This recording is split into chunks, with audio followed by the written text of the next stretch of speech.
In the previous episode, we looked at the sociology of the broken generation. We debunked the myth that Gen Z is soft and explained why the workplace has become their only source of community. But alas, Simon Sinek used to have yet another complaint, again based on his earlier clips. He then said that Gen Z is impatient. He told horror stories of junior employees with inflated salary expectations asking for massive raises after only 8 months. Exactly, how could they? So today, we're going to look at the economic reality of the modern employee.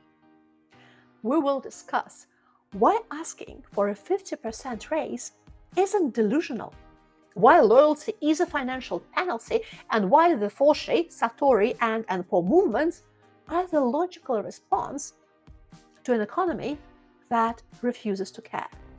And yes, we will still be arguing Simon Sinek's claims with science, logic, and some zest of my personal experience in the multinational corporate grind.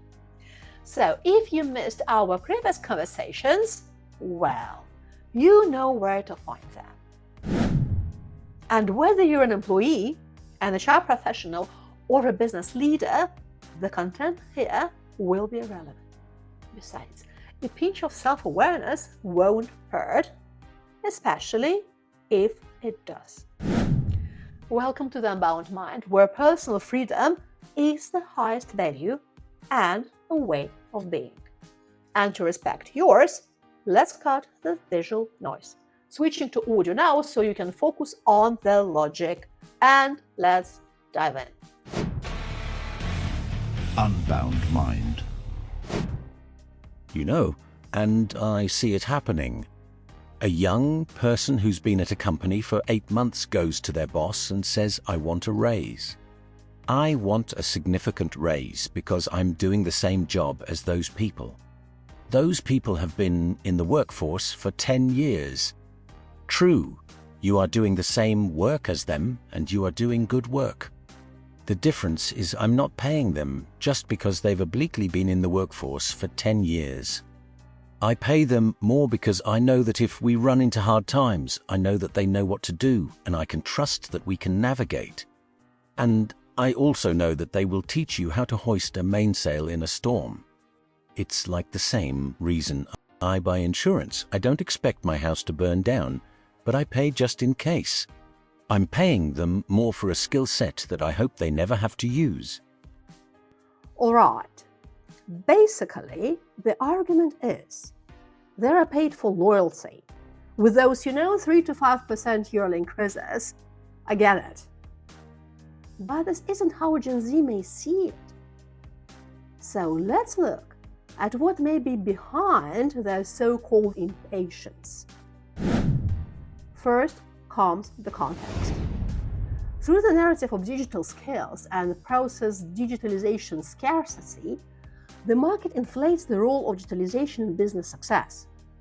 Personally, I'm persuaded that business success has a different foundation, but shifting the blame externally is so convenient, and we learned about it in the previous series. So, digital skills then.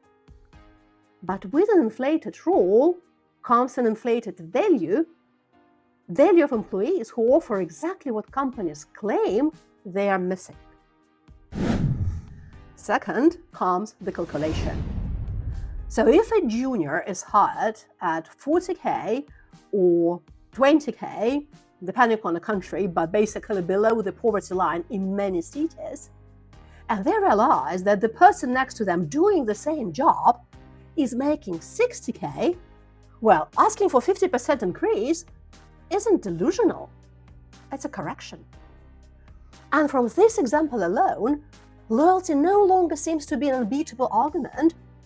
Hard work should be rewarded not only with a potential raise and a pizza party, but also with financial stability. If working overtime still doesn't make rent more affordable, then why not push for a pay raise or find a better paid job? Third comes the store, or the insurance Sinek is paying for that often doesn't cover current disasters. Yes, an older manager might know how to smooth talk a client, but they might be useless when the company gets cancelled on TikTok, or when there is a cyber attack, an AI disruption, a mental health crisis in the team, or a threat to company values or to the environment.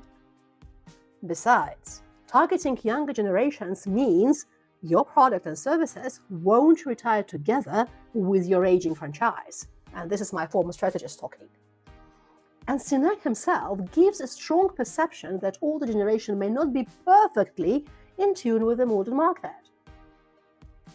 Also, if a 22-year-old can automate a process in Python that takes the 40-year-old 3 days to do manually, who is actually more valuable?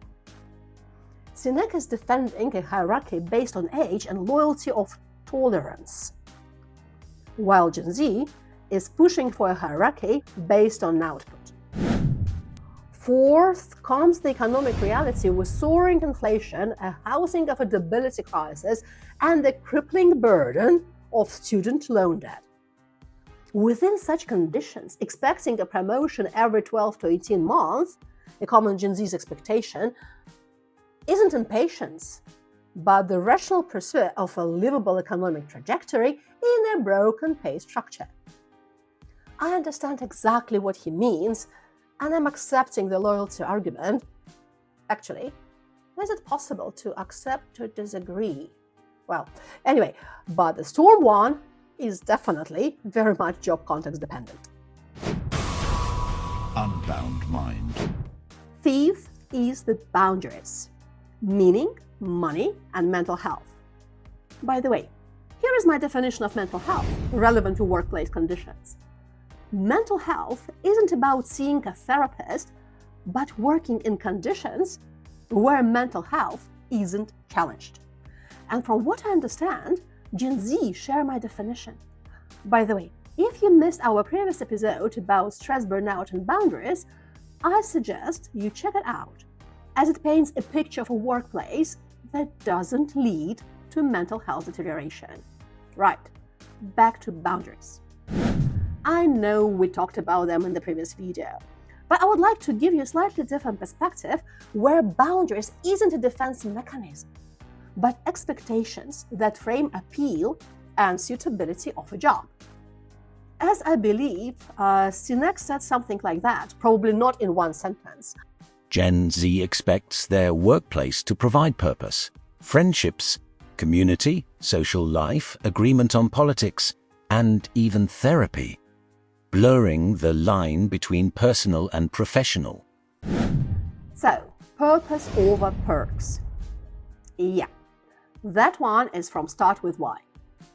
And how did it even manage to appear in the same list of inflated expectations? This must be a mistake. Actually, in his book, Sinek argues that the why, or the company's purpose, leads to loyalty. Well, not purpose alone, but there's certainly a connection between purpose and meaning and increased resilience and job satisfaction. Gen Z learned that perks and benefits are only cover-up to create a better impression, a veil that's often used to disguise the culture. So instead, they prioritize meaningful work and purpose, setting high expectations for ethical leadership and social impact.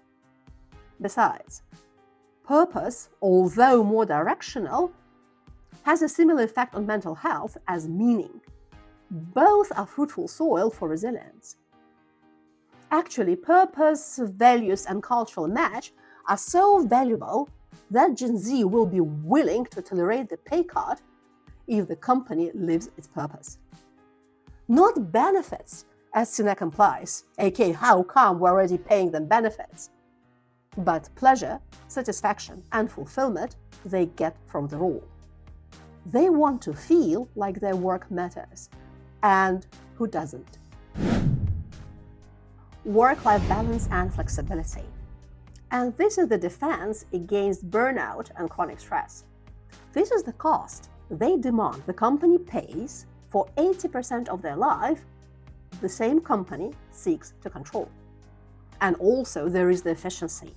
Gen Z don't understand why they have to go to the office, hang around there until 6 p.m., well, on a lucky day, and wear uncomfortable clothes where all the same work can be done much faster and better at home, in their pajamas and on the couch. And to be honest, I don't understand it either. At the end of the day, what's more important for the company, formality or productivity? And then, mere productivity or efficiency? The companies demand both, while seemingly for Gen Z, formality and efficiency are mutually exclusive. Well, again, the same for me.